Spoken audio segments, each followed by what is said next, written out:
Buenos días, gracias por mañanarse y venir. Soy Jorge Sepúlveda, soy secretario del Consejo Directivo. Me da mucho gusto estar en esta sesión conjunta. Le agradezco a Carmen, a Pablo, a Alberto Mor que nos hayan convocado. Avisos parroquiales del Consejo. Tienen, este es más para los coordinadores, tenemos abril y mayo para designar a una persona para el Premio Nacional de Jurisprudencia por comisión. El Premio Nacional de Jurisprudencia, ya les avisaremos la fecha. Otro dato es la comida de la amistad. Ya esta semana debemos sacar a circular, va a costar 2.500 pesos y a petición de varios coordinadores habrá música. Ahí discutimos en el Consejo, que ya quedó, y también anoten o vayan anotando en sus agendas el Congreso de la Barra que realizaremos en Querétaro el año que entra, 29 de febrero, está muy fácil, es el día que comienza, jueves 29 de febrero, Teatro de la República, lo está consiguiendo por Pepe Nazar. Casi seguro ya el gobierno del estado nos va a regalar el lugar donde lo vamos a hacer, que es el Centro de Convenciones de Querétaro, que está a todo dar, y pues básicamente son las fechas, y agradecer nuevamente su presencia.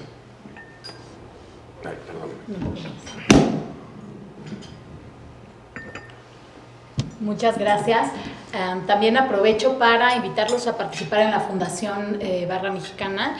Es para todos los integrantes de nuestro colegio un deber participar en el servicio pro bono, y hay muchas cosas que se pueden hacer, entonces los invito a unirse, a investigar de qué se trata, y quien tenga duda, yo estoy aquí a sus órdenes, y puede también contactar a cualquiera de los integrantes de la fundación.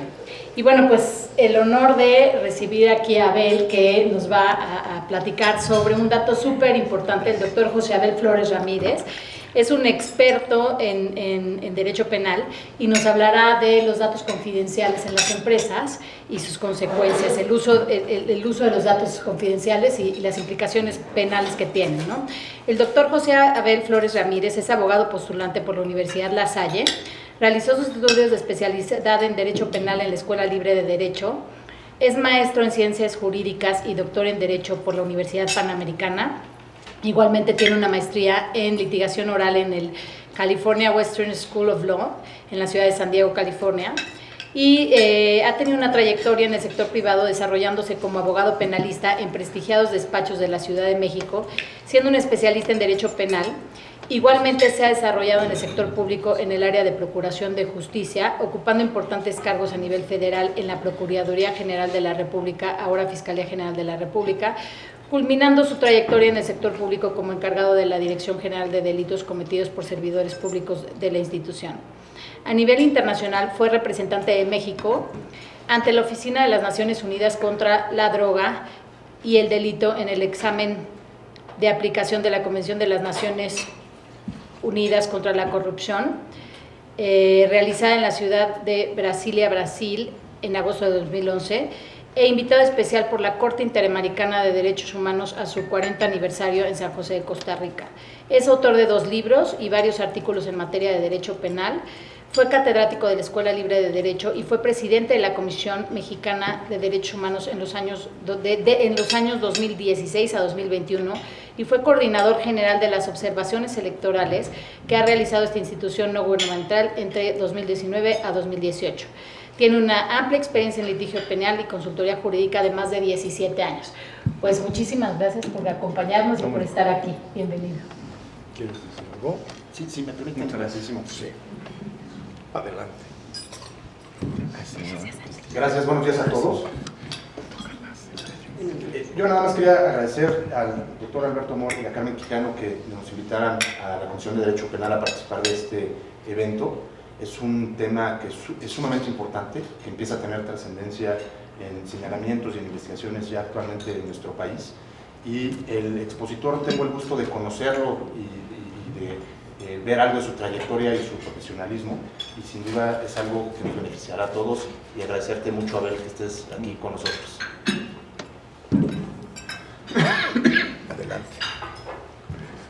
Muchas gracias.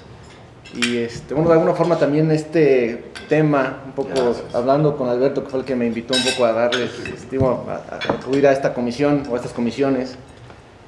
Queremos ver un tema un poco más novedoso, que estuviera un poco más como de moda, ¿no? Al final del día, el uso de datos personales y confidenciales va tomando mucho empuje.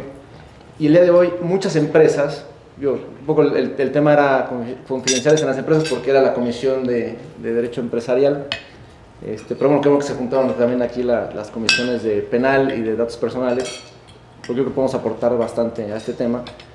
Pero el día de hoy, ¿qué empresa no tiene datos personales, no? O usa estos datos personales? ¿Qué empresa el día de hoy, con todo el uso de tecnologías y todo el desarrollo tecnológico que ha tenido el mundo, pues el día de hoy siempre tenemos, incluso nosotros como abogados, ¿no? Tenemos una base de datos de nuestros clientes y tenemos que tener cierta confidencialidad y aparte tenemos que tener pues, cuidado de estos datos, cómo se tratan, ¿no? Entonces, de alguna forma también es darles un poco la diferenciación, ¿no? Entre cómo se protegen desde el tema penal o desde el derecho penal los datos personales y cómo se protegen los datos confidenciales, que puede ser distinto y puede ser dos vertientes, tener esa diferenciación. Entonces voy a empezar primero por lo que dice la ley de datos personales en posesión de personas particulares y después vamos al Código Penal Federal un poco para ver cómo se regula estas o qué delitos existen que protegen estas conductas o estos datos personales o confidenciales y después veremos qué es lo que dice la ley de protección de datos en posesión de personas obligadas, ¿no? Es el Estado como tal, ¿no? Más o menos es prácticamente como planeé un poco pues esta pequeña charla, ¿no? Y bueno, un poco para dar un poco el contexto digo, no todos somos especialistas en datos personales o en la ley federal de datos personales. Entonces, esta ley de protección de datos personales en posesión de particulares tiene como objeto la protección de datos personales en posesión de los particulares, con la finalidad de regular su tratamiento legítimo, controlado e informado, a efecto de garantizar la privacidad, el derecho de la autodeterminación informativa de las personas. Entonces, lo que hace esta ley prácticamente es, los datos personales, vamos a protegerlos, ¿no? Podemos decir que antes de esta ley no estaban protegidos los datos personales. Creo que de alguna forma sí, aunque no tan claramente como hoy tenemos la ley. Esta ley es de 2011, si no mal recuerdo, y nuestro Código Penal Federal es de 1931. En 1931 ya teníamos un delito de revelación de secretos, y de alguna forma, desde ese momento, podemos decir que esos datos personales podrían estar protegidos, pero tenían ciertas particulares. Ahorita vamos a ver cómo está regulado y cuál es la diferencia entre cada una de las conductas delictivas, ¿no? Pero prácticamente, como que no sé si, se dice, ¿no?, que los derechos humanos no son inventados o no son creados, sino son reconocidos, ¿no? Entonces, el derecho a la intimidad como derecho humano, prácticamente a nivel mundial, a partir de este milenio que empieza, ¿no?, hace unos ya 20 años, 22 años, 23 años, prácticamente empieza a tomar mucha relevancia y a nivel mundial empieza a haber una serie de reformas y una serie de tratados internacionales donde se genera esta protección de datos personales. Dice, oye, el derecho a la intimidad es muy importante y creo que no hemos hecho a nivel mundial o a nivel jurídico lo suficiente para protegerlo. Como hacen tratados internacionales, en las convenciones, en la Convención Americana, etcétera, pues México se compromete a dar esta protección. En 2011, bueno, hace una reforma también a nivel constitucional, el artículo 6º también se reforma en la Constitución, y a partir de eso hay una serie de normas. Esta es la primera norma que se promulga de alguna forma para proteger los datos personales en posesión de particulares, entre particulares, ¿no? Y como dice el artículo 1, protege los datos personales en posesión de particulares con la finalidad de garantizar la privacidad. El artículo 2, que también es muy importante, por eso lo pongo aquí. Yo no vamos a ver toda la ley, ¿no? Es como ciertos puntos bases para poder entrar al estudio de los delitos. Son sujetos regulados por esta ley los particulares que sean personas físicas o morales. Entonces, esto resulta muy importante porque también va encaminado a las empresas, ¿no? Las personas físicas o personas morales. De carácter privado, que llevan a cabo el tratamiento de datos personales. Y aquí hay dos excepciones. Una excepción es los bancos, prácticamente esos tienen otro tratamiento, hay otra ley que protege esas, los bancos sabemos que tienen mucha información, no solamente personal, sino aparte, sensible, sino también bancaria, que es distinta, pero no es aplicable para ellos. Y las personas que llevan a cabo la recolección o almacenamiento de datos personales, que sea para uso exclusivo del personal. Es decir, hay personas físicas o morales que tienen sus negocios, pero que a ellos no les interesa tener datos personales, únicamente tener un registro de su personal que trabaja con ellos, y de alguna forma dicen, ellos no aplican para esta ley, ¿no? El artículo tercero, no lo puse todo, pero son los datos más irrelevantes un poco para entender las conductas delictivas, ¿no? Base de datos. ¿Qué se entiende por base de datos? Es el conjunto ordenado de datos personales referentes a una persona identificada o identificable. Esto es muy importante porque en los delitos, los que somos penalistas sabemos que la descripción típica tiene elementos normativos y elementos objetivos. Cuando hablamos de un elemento normativo significa que vamos a acudir a la ley para verificar si ese elemento está conforme a lo que establece alguna ley. Y si es un elemento objetivo, pues de alguna forma tenemos que remitirnos a lo que dice el diccionario de la lengua española para saber qué se refiere a cierto concepto. Entonces aquí hay varios conceptos que son importantes para poder estudiar los delitos. Entonces, la base de datos es el conjunto ordenado de datos personales referentes a una persona identificada. El consentimiento es la manifestación de la voluntad del titular de los datos mediante la cual se efectúa el tratamiento de los mismos. Entonces, por eso es muy importante el día de hoy el aviso de privacidad, ¿no? Prácticamente ahí nosotros antes no lo hacíamos, bueno, yo recuerdo que antes no lo hacíamos, pero el día de hoy ya hasta vas al dentista y hay un aviso de privacidad, ¿no? O cualquier médico, a cualquier persona que le des tus datos personales, prácticamente tiene que tienes que firmar un consentimiento, un aviso de privacidad. Y ahí, de alguna forma, nosotros damos un consentimiento para la forma en cómo va a ser tratados esos datos personales. Los datos personales es cualquier información concerniente a la persona física identificada o identificado. Y datos personales sensibles, aquí hay una diferencia en la ley. Los datos personales sensibles son aquellos datos que afecten a la esfera más íntima de su titular o cuya utilización indebida pueda dar origen a discriminación, conlleve un riesgo grave para este. En particular, de alguna forma, a manera de ejemplo, pone la ley que se consideran datos sensibles aspectos como el origen racial, el origen étnico, el estado de salud presente o futuro, información genética, creencias religiosas, filosóficas y morales, afiliación sindical, opiniones políticas, preferencia sexual. Significa que en los datos personales sensibles tenemos un mundo de situaciones, ¿no? O sea, si el día de mañana nosotros sabemos que una persona tiene cierta afiliación política, pues, oye, es un dato sensible, tengo que decir que él es de tal partido, no de tal partido, o sea, tiene sus complicaciones y eso genera, oye, ¿y esta información cómo la obtuviste? ¿Es pública o no es pública? ¿No? Y el poder revelar esa información podría generar una conducta delictiva. También tenemos el encargado, que es la persona física o jurídica que sola o conjuntamente con otro trate datos personales por cuenta del responsable.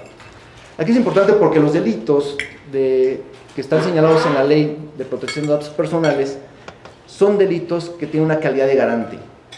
¿Y a qué se refiere con la calidad de garante? El hecho de que la persona que obtiene esos datos personales, una vez que obtiene esos datos personales, tiene que garantizar, pues, calidad de garante, tiene que garantizar la protección, la responsabilidad, el hecho de que no se dé un mal uso de estos datos personales. Aquí el problema que tenemos es que muchas empresas tienen datos personales, ¿no? Y puedo mencionar, ¿no?, la industria farmacéutica, ¿no?, a través de la farmacovigilancia, industrias como que no son bancos, pero que puedan dar tarjetas de crédito, como las tiendas, ¿no? Palacio de Hierro, Liverpool, que también tienen muchos datos personales, y una serie de empresas que al final tienen proveedores, tienen muchísimas, y son datos que son importantes para poder generar venta o para poder hacer crecer un negocio. Yo me he encontrado en mi experiencia profesional el hecho de que la persona moral es una empresa tan grande que la empresa como tal tiene un área especializada o tiene ciertos empleados que están dedicados a tratar estos datos personales. Pero el problema es que estas personas físicas no tienen un acuerdo claro con la persona moral para también ser un encargado, ¿no? O sea, he visto que hay un tema en las empresas en donde a veces falta el tener un contrato o en el contrato laboral tener una claridad de que, oye, tu puesto va a implicar el tener este trato y tú, conjunto conmigo, vas a ser responsable de que se le dé un buen uso a estos datos personales. Porque el día de mañana, cuando se roban una base de datos, que ha pasado mucho, a todo el mundo nos han marcado de miles de bancos y de telefonías, etcétera. ¿Quién es el responsable? ¿La empresa o la persona física que robó esa información y se fue a otra empresa a trabajar y se llevó toda la lista de proveedores o toda la lista de clientes o ¿no? Y empiezan a llamar y empiezan a tal, y con base en esa información obtienen un trabajo, ¿no? O un ascenso, o etcétera. Por eso los buscan. Por eso los buscan. Y el problema es que al final las empresas no tienen esa parte, o les hace falta que también hagan corresponsables a esas personas que están contratando y que saben que van a tener esa responsabilidad, ¿no? Porque para poder acreditar las conductas delictivas que vamos a ver a continuación, necesitamos tener muy claro que el encargado es la persona física o jurídica que conjuntamente con otras trate datos personales por cuenta del responsable. Para acreditar esa situación tenemos que acreditar, ¿no? Que hay un encargo muy claro de que él va a ser la persona encargada de resguardar esos datos personales o su área y todas las personas que estén alrededor. Y bueno, no lo puse aquí también, pero hay un dato importante también, el tratamiento. El tratamiento, la Ley Federal de Protección de Datos Personales habla mucho de tratar datos personales, ¿no? Entonces, ¿qué se entiende por tratamiento? El tratamiento es la utilización, el uso, la divulgación, el almacenamiento de datos personales por cualquier medio, ¿no? Puede ser físico, electrónico, puede ser verbal, puede ser la memoria de una persona, o sea, por cualquier medio ya es, con que tengas esa información en algún lado, incluso puede ser en la memoria, ¿no? De una persona física, pero tú tienes ese dato personal, ya se incluye. Y el uso abarca cualquier acción, manejo, aprovechamiento, transferencia o disposición de datos personales. Entonces, con la ley habla de tratamiento o de tratar datos personales, se refiere a cualquier uso, divulgación, almacenamiento. Ya por último, son los últimos dos artículos que manejo, es importante por el tema de la calidad de garante, pero el artículo 6 establece: los responsables en el tratamiento de datos personales deberán observar los principios de licitud, consentimiento, información, calidad, finalidad, lealtad, proporcionalidad, responsabilidad previstos en esta ley. Entonces, todo responsable, todo encargado, ¿no? De tratar estos datos personales tiene la obligación de tener, pues, el consentimiento, el aviso de privacidad, los principios de licitud, o sea, no puede hacer un mal uso de esta información. Tiene que informar siempre al titular de estos datos personales qué se va a hacer con esos datos personales, dónde están, si ya se borraron, si ya se cancelaron, ¿no? Que eso ya es, aquí los especialistas en datos personales nos podrán dar una cátedra sobre eso, me imagino. Tienen que haber lealtad, proporcionalidad, responsabilidad, etc. Y aquí viene también todo, esto es muy importante, el artículo 19, porque también abarca la calidad de garante.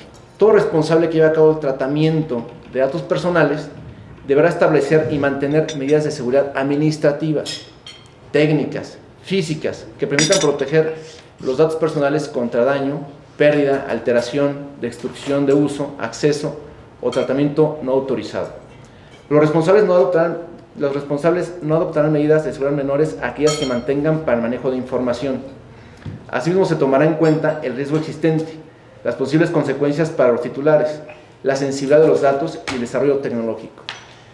Este artículo a mí me parece muy relevante porque hay una línea muy delgada entre un dolo eventual y una culpa, ¿no? Un poco para recordar un poco el tema, digo, igual para los que no somos penalistas, ¿no?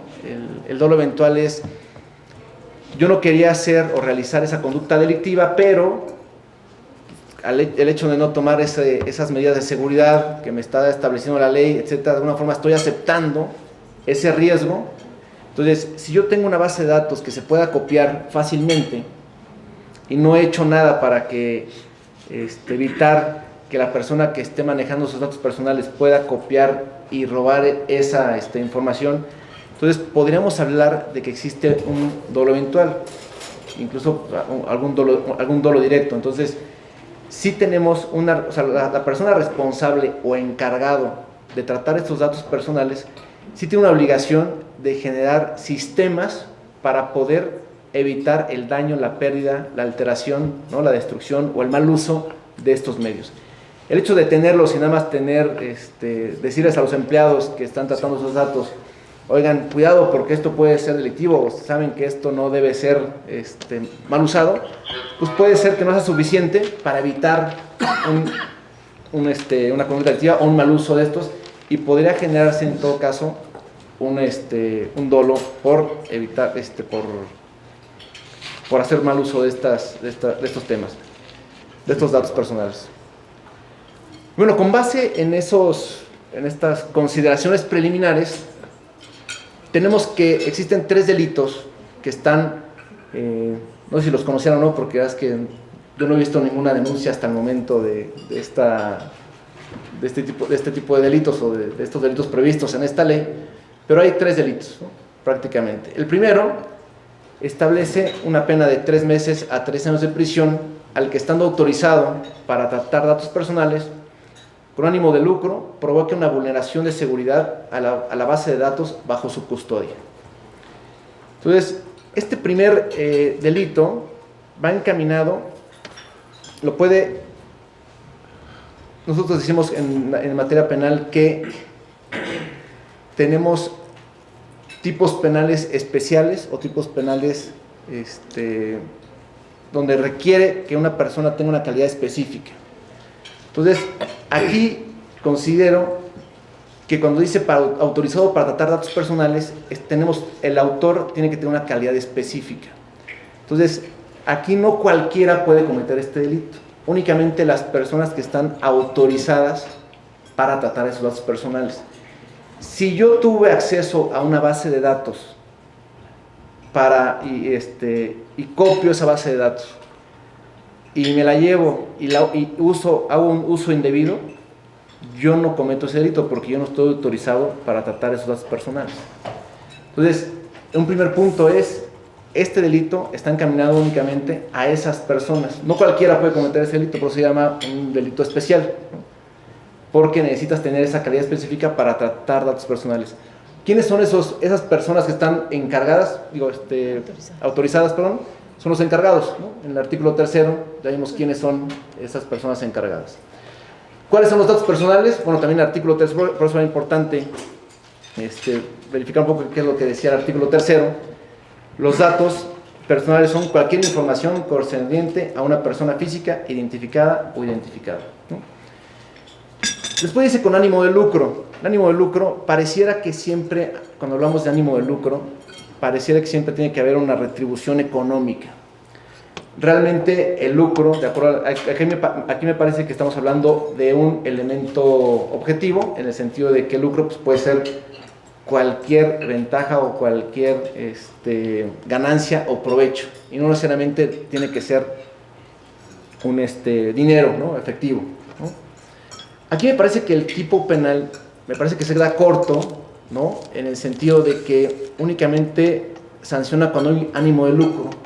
Pero ¿qué pasa cuando yo quiero perjudicar a alguien, ¿no? O a una empresa, ¿no? Que tiene una serie de datos personales, de una base de datos de sus clientes, de sus proveedores, etcétera, ¿Y qué pasa si yo quiero nada más perjudicarlo porque salí enojado de la empresa o tal?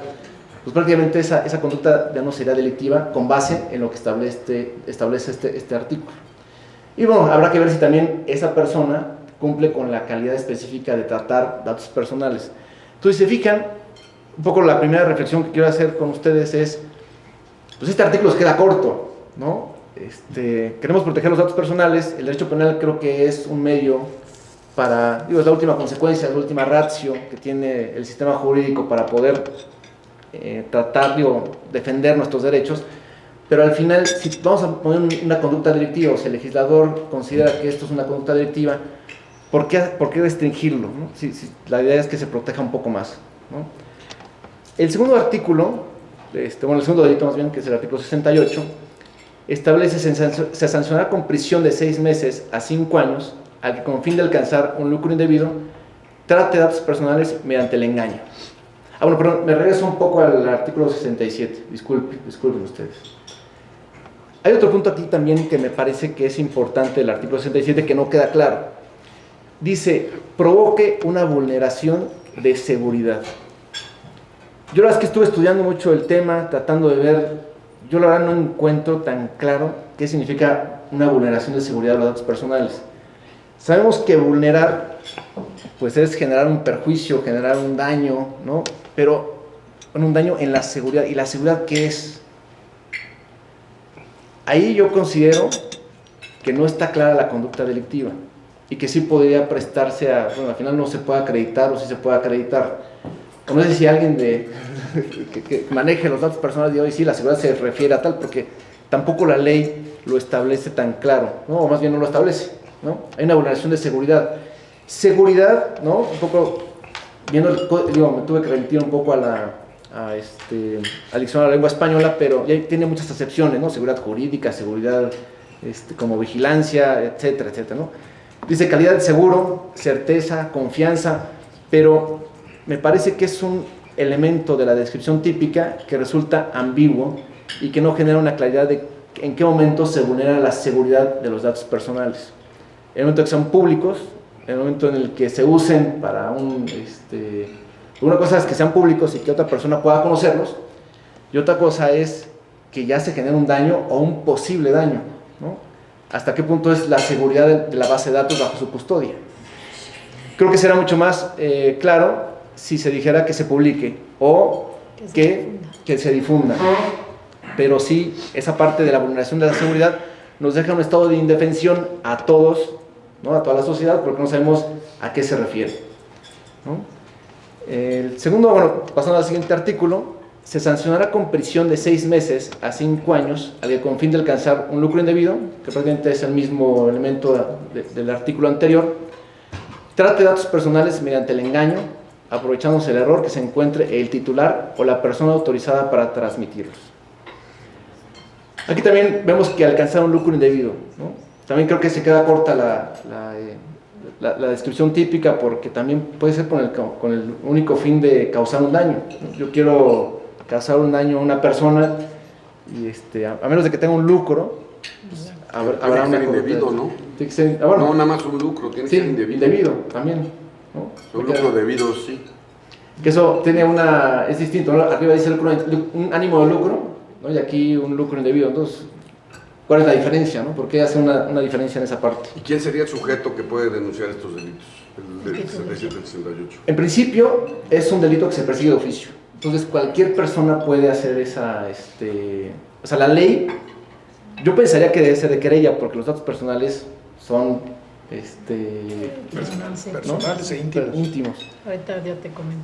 Pero bueno, al final hay una regla en el derecho penal, ¿no? Donde se establece que si la ley no establece que se persiguen de querella, entonces cualquier persona se persigue de oficio y cualquier persona puede denunciarlos. No sé si quieran, una opinión al respecto sobre eso. Bueno, yo creo que sí tiene que ser de oficio, porque el derecho a los datos personales es un derecho como el derecho al medio ambiente.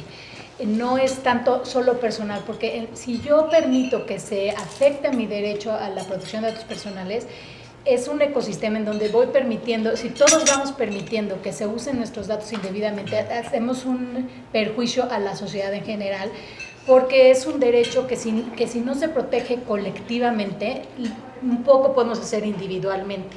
Y sí queremos que haya una sociedad donde se respete la privacidad de las personas y la autonomía. Entonces, por eso es yo creo que por eso es de querella. De oficio. De oficio. Porque es un derecho colectivo. O sea, es como justo como el medio ambiente. Porque si todos protegiéramos nuestros datos, entonces tendríamos un ecosistema en donde hay privacidad, hay respeto a la autonomía. Pero si solo yo o tú, pero todos los demás dan sus datos, poco importa si yo los protejo, los míos, como quiera, alguien va a tener acceso a mis datos y ya los está divulgando en otro momento. Es como las redes sociales. Seguramente yo no permití, pero si alguien sube mi foto, porque estoy en sus amigos y todo, y yo no tengo forma de controlar eso. Si lo tratamos de proteger de forma individual, nunca lo vamos a poder hacer. Entonces yo creo que es por eso. No, muchas gracias. Eso me da a mi visión también sobre el tema. Yo en principio decía, bueno, si son datos personales, y ¿por qué no sería de querella? ¿No? Pero yo creo que buena justificación en esa parte. Aquí, un poco también contestando la pregunta es, aquí este artículo sí cualquier persona puede ser sujeto activo de este delito, ¿no? Porque a diferencia del anterior, el anterior sí dice estando autorizado, ¿no? Aquí no establece que hay una autorización de por medio, prácticamente que mediante el engaño, ¿no? Aprovechándose el error del titular o de la persona autorizada, haga mal uso de un uso indebido y alcance un lucro indebido, ¿no? Aquí otra vez un poco lo que tenemos es el lucro indebido el lucro indebido está bien, pero y el perjuicio, ¿no? Muchas veces yo he visto que se comparte más información para perjudicar que para ganar algo, ¿no? Pero además en los 12 tipos hay el elemento lucro. Sí, si no hay lucro indebido, ¿no? En el primero no es indebido, en el segundo sí. No hay delito. No hay delito.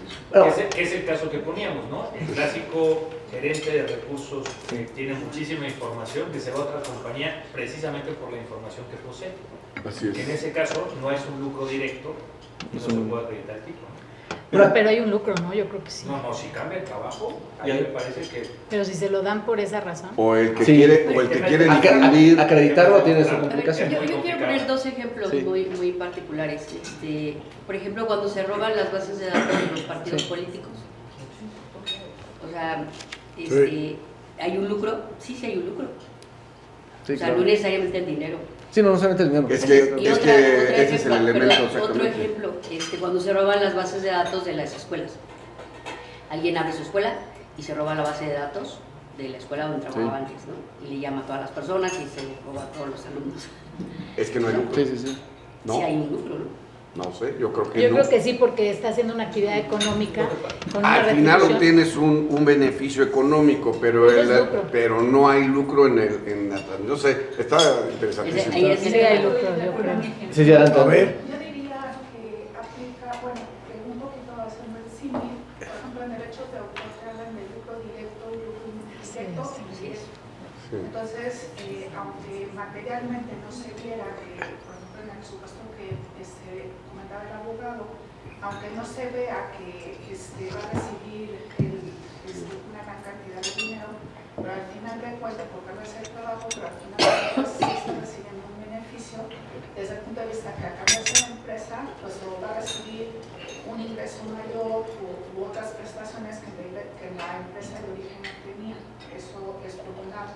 Entonces se puede acreditar también, pues, en el ejemplo que hablaba de la escuela, pues, un lucro indirecto. ¿Por qué? Porque supletoriamente pues está utilizando artimañas para atraer a los alumnos o a los padres de familia, ¿no? Y yo tengo otra duda, en el caso que planteábamos de quiénes pueden interponer una denuncia penal, ¿es necesario agotar el procedimiento administrativo al interior del INAI para No, es independiente, ¿eh? Es independiente. Sí. De hecho, a mí me ha tocado que van para allá, o sea, se presentan la queja ante el INAI y sí se presenta la denuncia. O sea, paralelamente Sí. se pueden llevar Y pueden ser incluso resoluciones contradictorias también, ¿no? Sí, no es un requisito de proseguibilidad penal ni condiciones objetivas de punibilidad, como dicen los penalistas. Eso no hay definición. Sí, es independiente. Ajá, sí, también. ¿Qué, Yo, Pablo, qué quería- querías decir? No, quería, aparte que está bonito porque el tema relevante luego se nota porque genera debate, dinámica de discusión. Felicidades y perdón que nos metamos en No, la Sí, ya nos plática. metí. No, está súper bien. Yo no lo vamos a dejar acabar. Ya no lo vamos a decir, exacto. Ya tráigame No nos desayunar. conocen. Un poco para seguir motivando ese debate, yo tengo una interpretación que puede atender a estos planteamientos y es que, en mi opinión, el lucro no es un elemento objetivo, sino es un elemento subjetivo específico. ¿Qué quiere decir esto en materia penal? Que no se requiere la actualización del lucro, sino solo con la confirmación de que el sujeto activo tiene en su pretensión ese ánimo de lucro. Es decir, eso resolvería estos conceptos de que si se tiene que actualizar el lucro o no. Sí creo que es de resultado material, sobre todo el primero, porque requiere la vulneración de la base de datos. O sea, sí tiene que haber un efecto material de la conducta, pero no necesariamente tiene que ser el lucro, sino solo el ánimo de lucro. Eso abarcaría el supuesto del con trabajador. el ánimo. Si no, Eso podría abarcar no necesitas acreditar que es... técnicamente el supuesto de las dos no, partes con políticas. el ánimo, Pablito, pero... gracias, exactamente. Gracias. Yo una de las respuesta. cosas que quería comentar es esa, que no necesariamente para que se configure el delito tiene que haber un lucro. O sea, forma parte de... Pero creo que las dos conductas que sancionan los artículos es la vulneración de seguridad y el otro que las obtengas con engaño. Exactamente. Que ese es el tema, que la mayoría de nosotros damos nuestros datos personales con cualquier engaño. Pero sí Y con un ánimo. ejemplo muy común que se daba es que tú vas caminando en la calle y te quieren hacer una encuesta o te regalan una torta por obtener tus datos Claro, o claro. te dicen... Entonces aquí creo que las dos conductas no es tanto el lucro, que sí obviamente sí puede darse de múltiples formas, pero es la vulneración de seguridad y el tema de el engaño, obtener la información Claro. con engaños y bueno, ya se configura. Bueno, y ver el engaño también tiene su complicación, ¿no? Como elemento subjetivo es, si en el fraude se nos complica a los penalistas, en este tipo yo creo que mucho más, ¿eh? O sea, ¿cómo me engañaste para que te diera los datos, ¿no?, personales? O Sí, también pero eso- resuelve y da cuenta de por qué Pablo es tan reconocido en la batalla penal. Ya me dejó clarísimo, porque en el efecto de tipicidad del delito, se me haría muy fácil como abogado, yo no soy penalista, pero como abogado defensor, sí, demuéstrame el ánimo del lucro.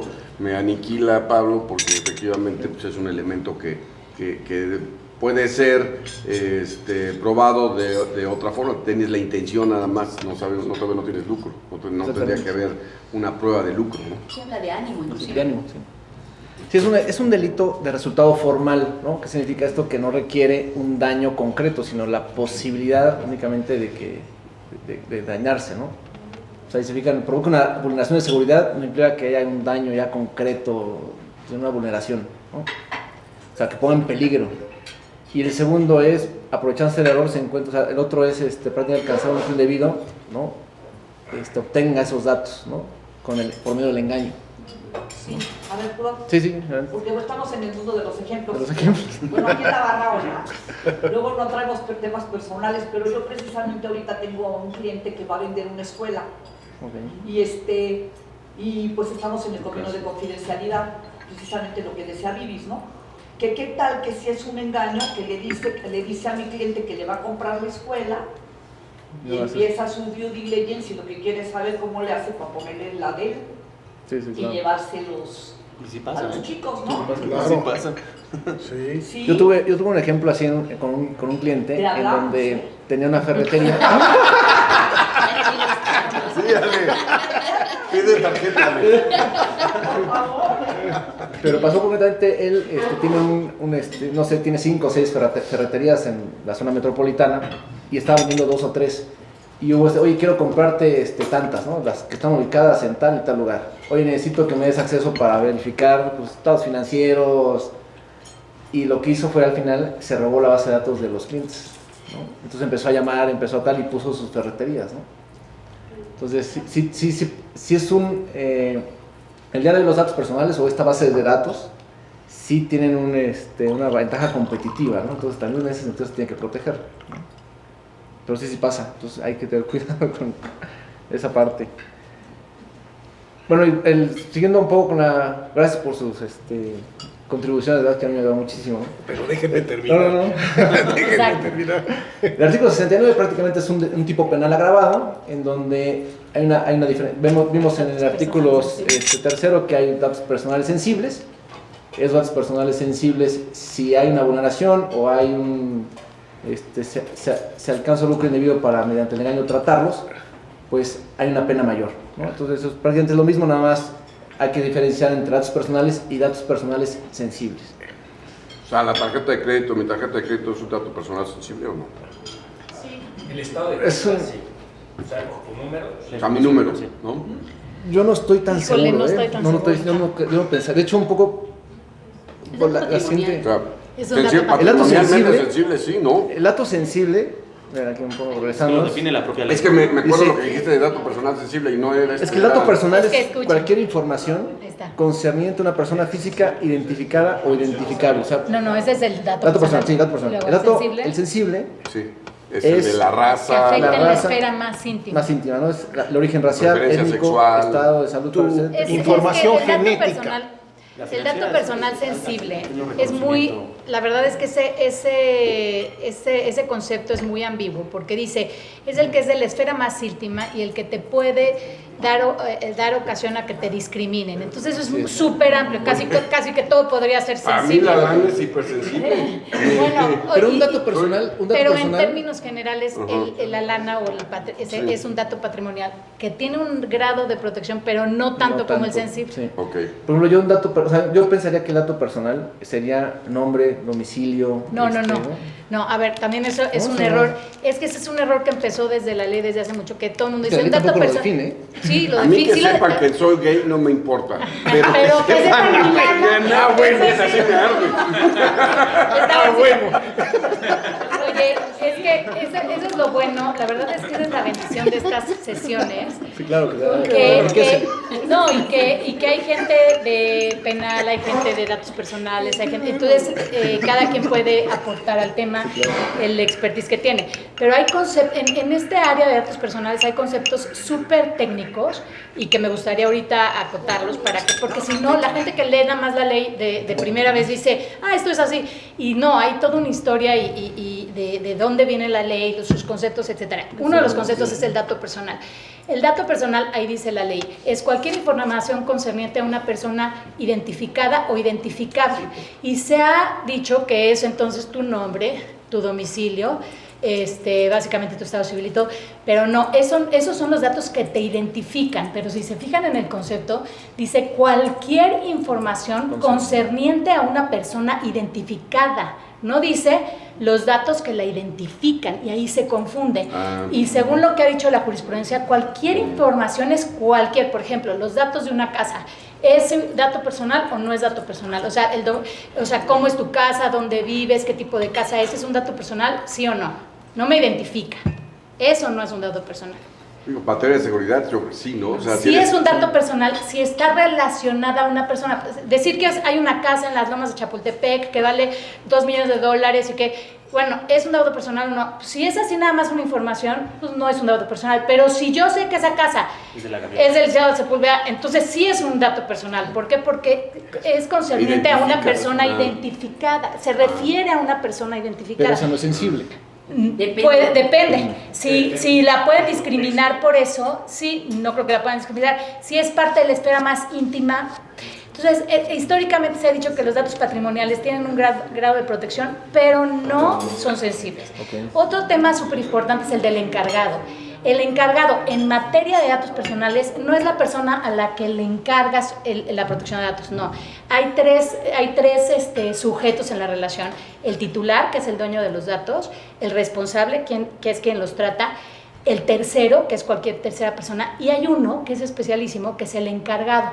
Y ese encargado es una tercera persona, no está dentro de la organización, pero actúa a nombre y por cuenta del responsable de la organización. Es decir, por ejemplo, una empresa de limpieza, no es mi empleado, no está dentro de mi organización, pero sí me presta mis servicios, pero yo le doy toda la información, si se la tuviera que dar por X o Z, y esa persona o esa empresa los trata a nombre y por cuenta de, por ejemplo, de mi despacho, de Bufete Quijano. Entonces, o por ejemplo el prestador de servicios de sistemas. Ese tipo de personas que son terceros, pero que actúan a nombre y por mi cuenta del responsable, ese es el encargado famoso. Cuando la ley se refiere a encargado, eso es. Entonces, ellos actúan como si fuera el responsable y sí tiene que haber un contrato.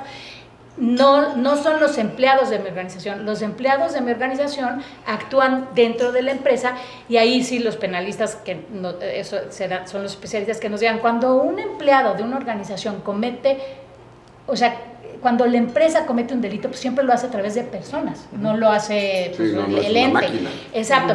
Y entonces ahí, creo que eso es una parte muy interesante que ojalá nos puedan comentar, porque es ahí donde en realidad los empleados de la organización son los que pueden cometer el delito. Pero sí quería decir que esa palabra encargado tiene ese significado de un tercero. Y bueno, obviamente que esto es, si hubiera fines de lucro y todo hay un delito, pero antes hay muchísimas otras acciones que puede entablar el titular de protección de datos o los terceros, en forma administrativa, ¿no? Además de un tercero. Pero bueno.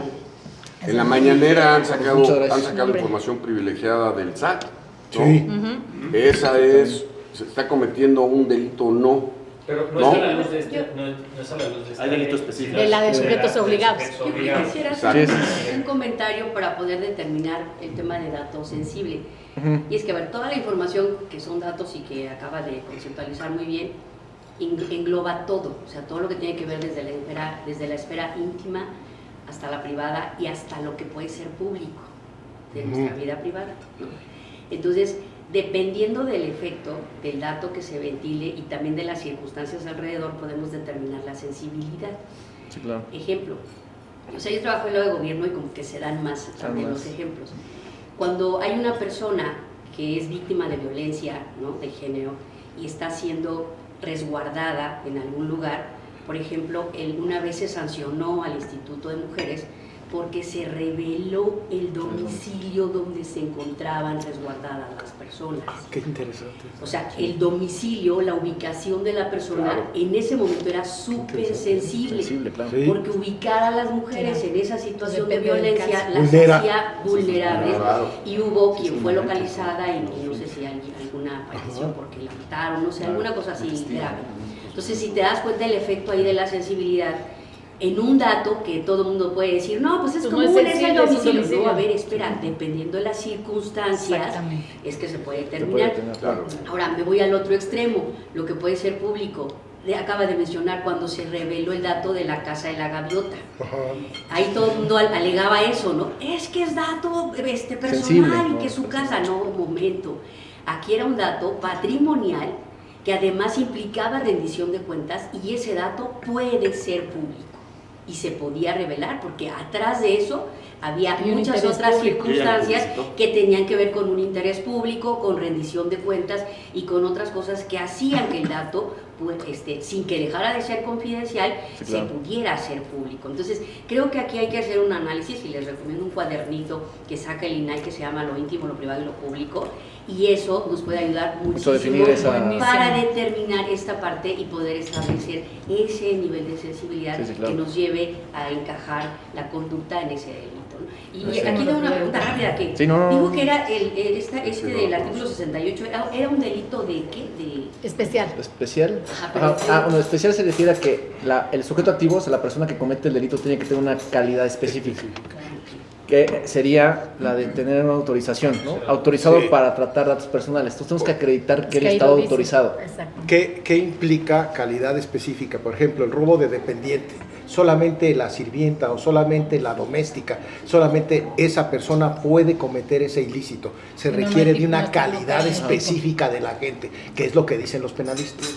En este caso, ¿quién lo puede cometer o perpetrar? Aquel que tenga la custodia de esos datos. De esos datos. No cualquier persona, ¿no? Como tema interesante, eso no excluye que pueda haber cómplices o partícipes. Sí, claro. Entonces, puede haber responsabilidad. Tiene que haber un sujeto activo con esa calidad, pero podría haber otras personas que no tengan esa calidad que pudieran incurrir en la conducta y ser responsables. Por ejemplo, en gobierno sucede que se da esa calidad por la omisión de los superiores. Claro. estructura. El operativo es el que maneja los datos, pero hay un jefe de departamento, un jefe, Eso es importante. un subdirector y Por demás, último, lo que privado y lo incurren público. también en la conducta por omisión. Sí, por no Se haber puede supervisado, cometer por no haber Sí. revisado. Puede suceder lo mismo en el ámbito privado. Sí, o sea, aquí también puede ser un delito de omisión, porque la vulneración puede ser de acción o de omisión. O sea, yo dejo de hacer algo Así es. para que no sé, se copie o cualquier persona pueda entrar a mi portal y pueda entrar a las bases de datos que tengo y puedan copiarla. Entonces yo no hago algo para proteger esa autorización que me dieron para tratar datos personales, ¿no? Sí, muchas gracias. Adelante, gracias. No, hombre. De ahí la importancia de la calidad. Yo he aprendido más compliance. ahora yo. En compliance hay reglas de compliance precisamente para evitar esas omisiones. Claro. Así es. Muchas gracias. Síguele, porque no Entonces, todos sí, no te vamos a dejar exacto. acabar, ¿eh? Yo creo que ya nos quedamos.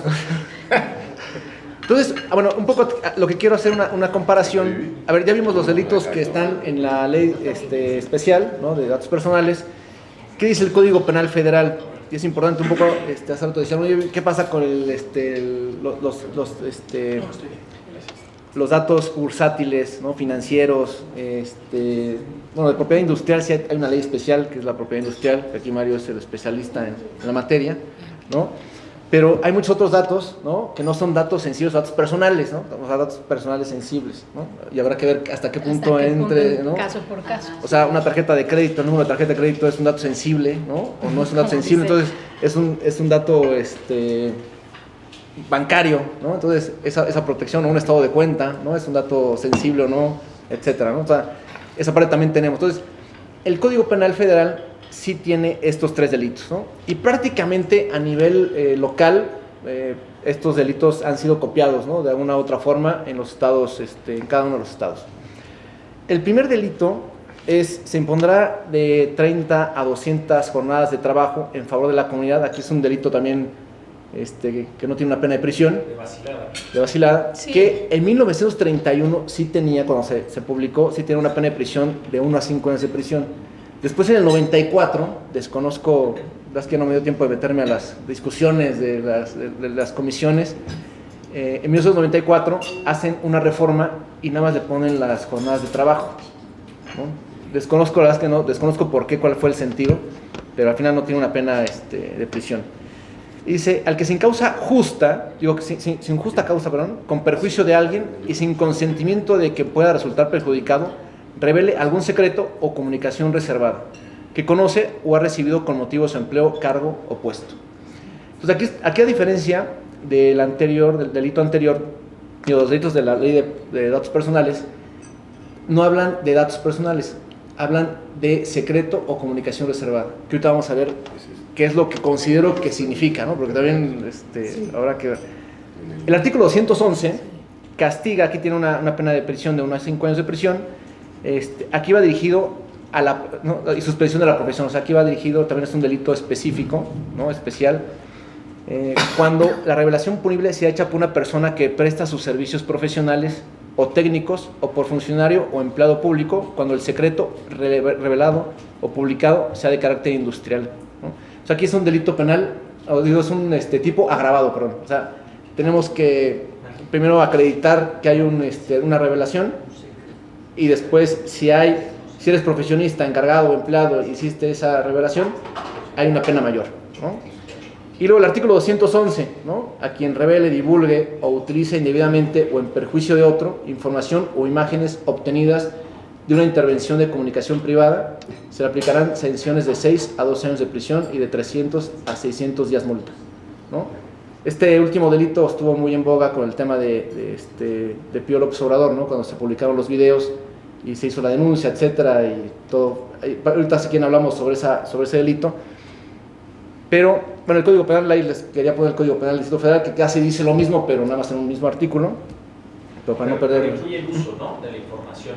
no solamente la revelación, que era la gran diferencia. Exactamente, así es. Que tiene un impacto, digamos, su ámbito de aplicación es mucho más amplio y más interesante, ¿no? Para este tipo de cosas. Exactamente. O sea, aquí debes dar o comunicar ese secreto, esa información, independientemente de que exista o no un daño o perjuicio. Muchos de los ejemplos que ponemos es que no solamente revelan la información, ¿no? El dato, sino que lo utilizan. Claro. Y eso es la parte interesante, ¿no? El derecho penal sí puede intervenir. Sí. El tema es que habrá que determinar la competencia, ¿no? Exactamente. Tratarse de un dato personal. Sí, porque aparte la ley, federal, ¿no? la ley es federal y no es... Es una materia federal. Sí. Claro. No, yo pensaría que debe ser una ley general para que pueda ser de competencia concurrente, pero bueno, al final es federal y ya se quedó así, ¿no? Ya se quedó así, Fiscalía sí. General de la República, ¿no? Sí. Pero qué bueno, porque si no Sí, tendríamos... sí. Juzgados de distrito o penales. Sí, exactamente. O Ministerio Público Federal, ¿no? Pero aquí lo más importante de es saber qué es un secreto o Exacto. una comunicación ¿Qué es un dato? reservada, ¿no? Sí. Y cómo lo diferenciamos del dato Eso. personal o el dato sensible. Entonces, un poco yo estas definiciones las tomé un poco de lo que dice, lo que está en cursiva del Diccionario de la Lengua Española, y lo vemos un poco de lo que dice Pavón Vasconcelos, Jiménez Huerta, Díaz de León, ¿no? Son las personas que han escrito un poco sobre estos delitos, porque tampoco hay mucho, Sí, ¿no? No hay mucho. Entonces, secreto es una cosa que se cuida, que cuidadosamente se tiene reservada y oculta. Por tanto, el titular del secreto lo custodia y oculta frente a otros para que no sea conocido por quien no deba conocerlo, ¿no? Entonces, de alguna forma, comunicación reservada es hacer partícipes a otros de información que está destinada de modo exclusivo para uso o conocimiento de ciertas personas. Esto es, esta transmisión de mensajes está encubierta, oculta para otro tiempo, espacio o personas. Así es. Con base en esas definiciones, digo que igual puede ser un poco, esto es mío, esto es propio, o sea, lo pueden criticar, lo podemos platicar. Considero que estas son las características del secreto o comunicación reservada, con base en las definiciones y un poco lo que pude leer, estudiar sobre el tema. Para que exista un secreto o comunicación reservada, esta es opinión propia, nadie ha escrito sobre esto. Primero debe haber una información, ¿no? Que pueda haber un secreto. Primero es indispensable que se requiera ciertos datos, ¿no? Y aquí pueden ser datos personales o no. O sea, aquí el Código Penal Federal o los códigos penales no establecen una diferencia entre si son personales o no. Al final, si hay un dato personal que está en juego, creo que sí sería aplicable la ley especial. Claro. Pues sin ellos no es posible hablar de una existencia de conocimiento de algo que esté disponible para alguien, ¿no? Entonces la información debe ser como primero. La segunda es la reserva de la información, lo que significa que esta información debe estar oculta, por lo cual, ya sea porque no la posee cualquier persona o porque no se puede obtener de una forma simple para otros. Porque si es una información pública, entonces ya desaparece el tema, ¿no? Y la titularidad, ¿no? El secreto de información pues debe pertenecer a alguien, ¿no? Sí, aquí Pavón Vasconcelos y Vargas dice: el secreto establece cuando se existe el interés del titular de que la noticia, el hecho o la información no se revele o se divulgue.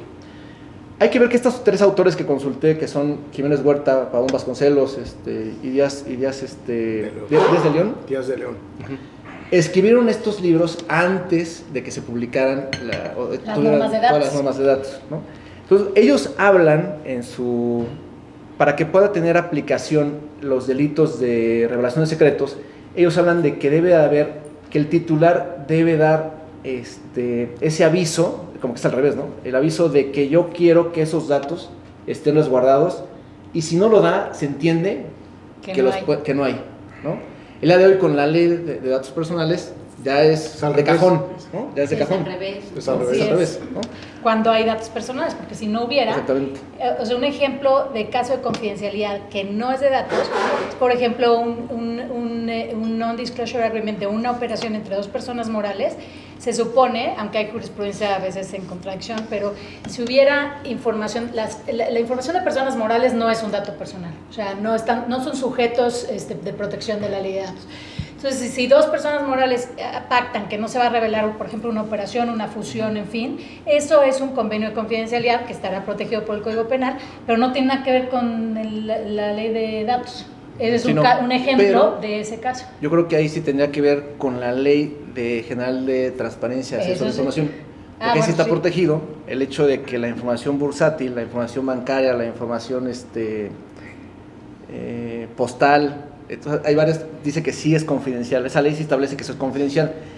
Esa ley no tiene delitos. Entonces aplicaría entonces el Código Penal Federal. Así es. O los códigos Pero penales. ahí no tiene nada que ver la de datos. Sí, no, ahí no tiene nada que ver. Porque Es no un son datos- ejemplo. O sea, el pacto, la confidencialidad nace generalmente o de una ley o de un pacto entre dos personas, pero no necesariamente tiene que haber datos personales. Está muy raro que no haya datos personales, que casi en todas las situaciones hay datos Sí, personales, datos personales, pero ese sería un ejemplo. Sí, exactamente. De hecho, bueno, también la Ley General de Acceso a la, de transparencia y acceso a la información pública también, o sea, sí, en el artículo 116 establece que el secreto bancario, fiduciario, comercial, fiscal, bursátil, postal, sí están protegidos y se consideran confidenciales. Entonces, aunque con base en esta ley, aunque yo le dé información bancaria o bursátil o postal a alguien y no le diga, oye, esto no lo puedes divulgar, ya se entiende que está protegido, ¿no? Entonces, la primera ley que se publicó en 2011 fue la de datos personales en posesión de particulares. Después fue, la de 2015 fue en posesión de sujetos obligados, y al final fue la Ley General de Acceso a la Información Pública, ¿no? Pues con base en estas tres leyes es que se protegen todos estos datos, ¿no? La gran diferencia es que estas dos últimas leyes, las de sujetos obligados y la Ley de Acceso a la Información Pública, no tienen delitos, ¿no? Entonces tienen que aplicarse los delitos del Código Penal Federal, ¿no? Entonces, estas son las características del secreto o comunicación reservada, ¿no? Que son estas un poco para decir, estas son las características, ¿no? que considero que deben de tener para que se pueda hablar de un secreto o una comunicación reservada, ¿no? Que ahí podemos decir, bueno, puede haber uno más o excluir alguno, etcétera, pero eso es en mi opinión, ¿no? Ese sí es de mi ronco pecho, por así llamarlo. Bueno, regresando un poco a la revelación de secretos, hablamos un poco del artículo 211, nada más para terminar. Aquí hay una discusión, y aquí a ver si los penalistas nos pueden dar algo de luz también, porque dice, al que divulgue o utilice indebidamente en perjuicio de otro información o imágenes obtenidas en una intervención de comunicación privada. Entonces prácticamente aquí sabemos que muchos periodistas pues, de intervenciones de comunicación, ¿no? Sacan información, etcétera, ¿no? Pero aquí el punto es saber si es un elemento normativo o un elemento objetivo la intervención de comunicación privada. Es decir, si yo voy y aquí afuera hay dos personas tienen una conversación y yo los grabo sin su consentimiento, pues hay una intervención de comunicación privada, ¿estamos de acuerdo? Pero este delito establece cuando hay una intervención de comunicación privada, se refiere a una intervención de comunicación privada autorizada o no autorizada, ¿no? Esa es la gran discusión, no dice. A mí me parece que no.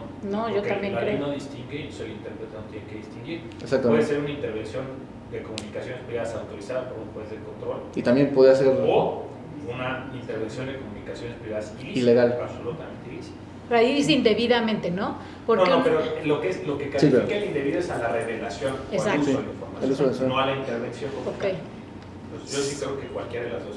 Cuando la autorizada por juez es superada por el mismo margen que establece el juez. Exacto, es incurres en indebido, ese es un delito. uso Pero si indebido. estás dentro del espectro autorizado por el juez, por ejemplo, la Constitución establece que solo la autoridad federal puede autorizar la violación de una comunicación privada, no los jueces locales. ¿Qué sucedería si un juez local de la Ciudad de México la autoriza esa técnica de O sea, investigación? solo los jueces de control federales. Federales, Sí, por eso disposición expresa en la Constitución. Entonces, ¿qué pasa si un día se vuelve loca la fiscalía y le pide a un juez local y el juez local la autoriza? Ah, eso no Podríamos sabía. estar, porque sale del espectro constitucional, el parámetro De su de regularidad competencia. constitucional. Exactamente. Entonces, yo creo que también puede aplicar para efectos que de origen están autorizados, pero que exceden el espectro de autorización judicial. Sí, yo creo que ahí es precisamente el elemento normativo de indebidamente. Sí, te indebido. porque Claro. puedes utilizar la información para un fin en particular, o sea, para el proceso penal, pero si la utilizas para un fin distinto, por ejemplo, para hacer comunicación pública o lo que sea, ahí ya el uso es indebido. Y hasta más allá, o sea, la autorización puede ser, oye, ¿estás buscando tú esto específicamente? Si te empiezas a encontrar otra información privada, íntima, que no tenga que ver con tu investigación, estás obligado a desecharla. Entonces, si esa información que no está relacionada con la investigación aparece en otro lado, pues creo que estás en un presupuesto de esto. ¿Esto se refiere solo a comunicaciones entendido como qué? o sea, intervención de comunicación privada es cuando las comunicaciones privadas están protegidas por el artículo 16 constitucional. Nadie puede, a menos de que un juez federal autorice una intervención. Pero solo a intervenir, por ejemplo, tu WhatsApp, tu teléfono, ¿eso se refiere? Sí, Hay jurisprudencia hay en jurisprudencia que dice todo, eso, que sí. cualquier, Es que aquí cualquier puedo tipo de poner un comunicación. ejemplo. Hay cámaras privadas, o sea, hay lugares donde se tienen cámaras privadas, ¿no? Y se comete algún ilícito y eso se ofrece como prueba.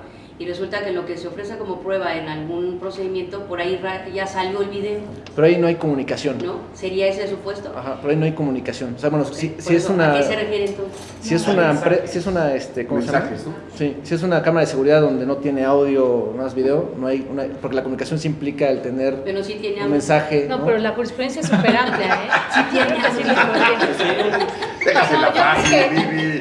Sí, O sea, no tiene un mensaje, ¿no? No, es que Un receptor y un lo juego así porque Y sí platicaban. como al abogado del diablo, ¿no? O sea, es que Oye, esos pero son sí los ya que recovecos, a lo sí. que voy es Sí. que No, pero sí. esos son los recovecos que cuando tú quieres fincar una responsabilidad no puedes. Yo creo que sí podría ser, Yo porque no soy penalista, pero sí soy administrativista, según bueno, lo pretendo. Y entonces, al momento de sancionar en temas de responsabilidades administrativas, también salen esos recovecos, ¿no? Sí. Y entonces eso, cuando ya, si no encaja exactamente la conducta o en el concepto, pues ya se evade el servidor público, ¿no? Entonces, Sí, claro. Es lo que... No, pero aquí sí es claro que es comunicación. O sea, tiene que Pero, haber un ¿sabes? receptor, ¿no? ¿Sabes qué? Cuando se estudió la constitucionalidad de la Ley Federal de Telecomunicaciones, entró al tema de si comunicación era solamente el contenido de una pues comunicación, como bien dices, o con el solo hecho de saber tu dirección IP, que no hay comunicación, solo se interviene o sea, no sé el contenido de la comunicación, sino solo la dirección IP. Entonces, quienes defendían la ley de telecomunicaciones decían, no, solo solo se protege el contenido de la comunicación, y la Corte dijo, no, dentro de ese concepto del 16 constitucional viene todo, desde tu dirección IP, el número de tu dispositivo, todo, nada más que la declaramos constitucional por la ponderación de intereses. Claro. Pero si se trata de decir una intervención de comunicación, como dices tú, es todo, desde tu dispositivo, tu número de teléfono, tu dirección IP, aunque no haya contenido de una comunicación. Ya eso lo dijo la Corte. ¿Y en el caso del ejército, las comunicaciones que se intervienen? Son ilegales. Tendría que ser con un juez de control. Tendría que ser autorizado. El ejército no puede más que en un proceso penal, o sea, como dice... Sí, la inteligencia también obedece los parámetros de la Constitución. Tendría que hacer. O sea, hay mucha intervención ilegal, pero es como para, saben que al final esa comunicación es inteligencia, no es para una prueba. No, el tema es que deriva en procedimientos penales. Así es. Sí.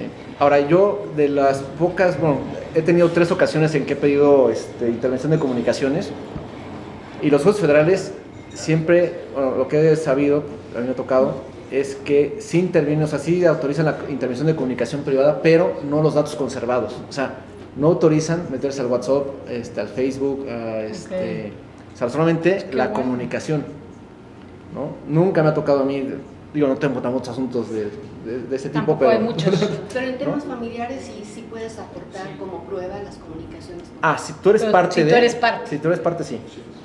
Si tú eres parte, sí, así lo establece la Constitución, artículo 16. Así es. Y es que en esos casos luego pasa que se revelan.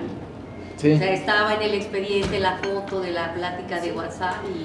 Por ejemplo, esa es una intervención de comunicación, pero yo no puedo publicarla, se lo voy a dar a una autoridad específica para que lo haga. como dato de prueba o como una prueba. Exactamente, ¿no? Si yo la publico, ya ahí podría generar, o sea, sí podría estar generando una conducta delictiva en el artículo 211 bis, ¿no? No sé si me explique. Aquí a ver una pregunta. Yo soy el abogado de la parte contraria, por lo regular del señor, y veo que la señora puso como pruebas una serie de fotos pues de WhatsApp, ¿no? De una comunicación, ¿no? Y yo las revelo por fuera. Ahí sí habría una responsabilidad, sí. ¿Verdad? Sí, hay una conducta delictiva clarísima. Totalmente. Sí. ¿Y aplicarían las nuevas leyes que hay ahorita, por ejemplo, la Olimpia y todas las demás? Bueno, depende del contenido, ¿no? También es que este dato no podemos ir a otra. Sí. Si quieren, para la siguiente hablamos de... dije que te íbamos a poner a prueba. Ahora, ese es ahí, es conforme al Código Penal, más no conforme a los delitos de datos personales, porque Sí, no, la señora sí, no es responsable de datos. Por eso les digo que los 3 sujetos de la ley de datos son importantísimos, porque la señora, la esposa, no es responsable de protección de datos. Ni modo que le dé un aviso de privacidad al esposo. claro. Te aviso, no. Habría que pensarlo. Ese es solo para allá vamos, Pero ya, ¿no? No, a lo que voy es que al final de cuentas, por ejemplo, aquí entra el Código Penal, Ley de Comunicaciones, Ley de Protección de Datos. O sea, el tema es transversal. Y aparte el tema es transversal, ¿no? Y también depende de los otros impactos. Yo aquí traje a colación el de mujeres, donde también hay una serie de leyes que no, y todas, porque ya vivimos en un entorno de datos. Así es. Y eso puede ser un dato, o sea, una foto puede ser un dato personal, Claro. ¿no? O sea, también... Sí, es un dato. Sí, es un dato. Pero aplica otra norma. Sí, aplico otra norma, totalmente de acuerdo.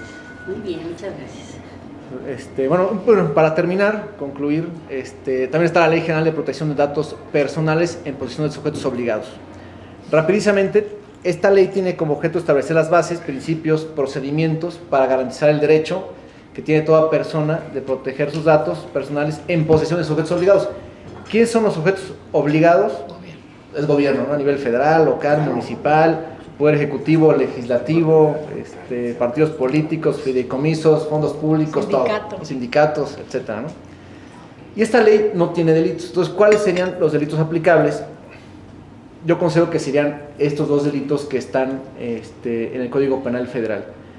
El primero sería el artículo 214, que establece: comete el delito de ejercicio ilícito del servicio público el servidor público que, por sí o por interpósita persona, sustraiga, destruya, oculte, utilice o inutilice ilícitamente información o documentación que se encuentre bajo su custodia, a la cual tenga acceso o de la cual tenga conocimiento en virtud de su empleo, cargo o comisión.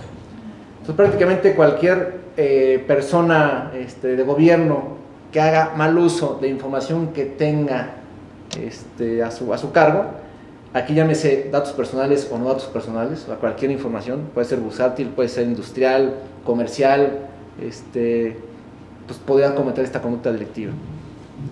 Y el artículo 225, son delitos contra la administración de justicia cometidos por servidores públicos los siguientes: dar a conocer a quien no tenga derecho documentos, constancias o información que obre en una carpeta de investigación o en un proceso penal y que por disposición de la ley o resolución de la autoridad judicial sean reservados o confidenciales. Si bien es cierto, este delito está más restringido a una carpeta de investigación y a un proceso penal, bueno, muchas veces en esos procesos es cuando más se tiene acceso a datos más personales, ¿no? Entonces podría tener ese acceso. Tenemos otros delitos que también protegen un secreto de comunicación reservada, que está el espionaje, ¿no? Parece que está ya en desuso, ¿no? Pero bueno, podría estar. Ahorita Pregúntele a López Obrador. Pegasus y eso de Pareciera, espionaje. Carlos, pareciera. Sí. Está la traición a la patria, ¿no? En el artículo 127. También está la Ley Federal de Protección a la Propiedad Industrial, ¿no? Que es el secreto industrial, ¿no? Que protege el tema. Y, bueno, unas consideraciones finales, ¿no? Que para concluir, ¿no? El delito de revelación de secretos otorga una protección más amplia que los delitos previstos en la Ley Federal de Protección de Datos Personales. Esa es mi primera conclusión, ¿no? Yo, como lo comentamos, creo que debemos de redefinir un poco los delitos que están en la Ley Federal de Datos Personales. Creo que están un poco restringidos y, bueno, el tema de la vulneración de la seguridad creo que también no se entiende muy bien y podría generar lagunas de inaplicabilidad. Por lo que decía, el secreto bancario, fiduciario, comercial, fiscal, bursátil, postal, que está previsto en el artículo 116, se encuentra de la Ley General de Transparencia y Acceso a la Información Pública, se encuentra protegido por el delito de revelación de secretos. Gracias a esta ley, de alguna forma, ya se encuentra protegido también esos secretos, ¿no? No necesitas obligarle a la otra persona a guardarlos o resguardarlos, ya prácticamente la ley los protege. Y si hay una vulneración, sería aplicable el delito de revelación de secretos en los códigos penales locales. Para ver una federalidad, ahí tendría que estar involucrado algún tema federal, ¿no? Las empresas que traten datos personales deben tener un contrato con sus empleados para que tengan acceso a las bases de datos, para que en caso de que puedan ser responsables también de estos delitos que están previstos en la Ley Federal de Datos Personales, porque de lo contrario, únicamente responsable del encargado pues, sería la empresa, ¿no? Entonces, podríamos aplicar el delito de revelación de secretos.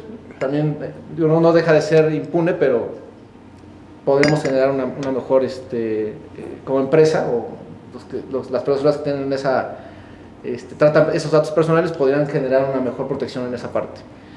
Y las empresas que traten datos personales deben contar con sistemas de almacenamiento que impidan copias o reproducir las bases de datos. Aquí pues necesitan un compliance, ¿no? Prácticamente, oye, si tú tienes datos personales, ¿qué has hecho y qué no has hecho? Para evitar tener una responsabilidad tanto administrativa, ¿no? Que también me parece que, claro, que aparte las multas son millonarias, ¿no? Y el prestigio, ¿no? Sí, el prestigio, ¿no? Entonces, prácticamente eso es un poco hasta aquí mi intervención. Muchas gracias por sus intervenciones. Así que yo voy a hacer más yo que ustedes. Qué bueno que aceleraste, no te íbamos a dejar acabar. Sí, no, buenísima. Es que me está diciendo aquí que ya sí, ¿no? Ya estuvo. No, muy buena. Ya estuvo. Adelante. Perfecto. Pues Abel, muchísimas gracias. Como se dieron cuenta, y no es común que suceda esto en donde una exposición se convierta en una plática muy nutritiva. Está más ¿Verdad? padre. Muchas gracias. No, Funcionó muy bien que estuviéramos interactuando las comisiones, porque eso todavía lo hizo más benéfica para todos, con todos los tecnicismos que tiene este tema. Sí. Es un tema sumamente complejo. Me tocó a mí, me dio el honor, el doctor Amor, el honor de entregarte este reconocimiento. La Barra Mexicana, Colegio de Abogados, te otorga un reconocimiento a ti, Abel Flores Ramírez, por participar en esta sesión conjunta con el tema Justificaciones penales del uso indebido de datos confidenciales en las empresas, en la Ciudad de México, 18 de abril de 2023. De nuevo, muchas gracias y gracias a todos. Muchas gracias.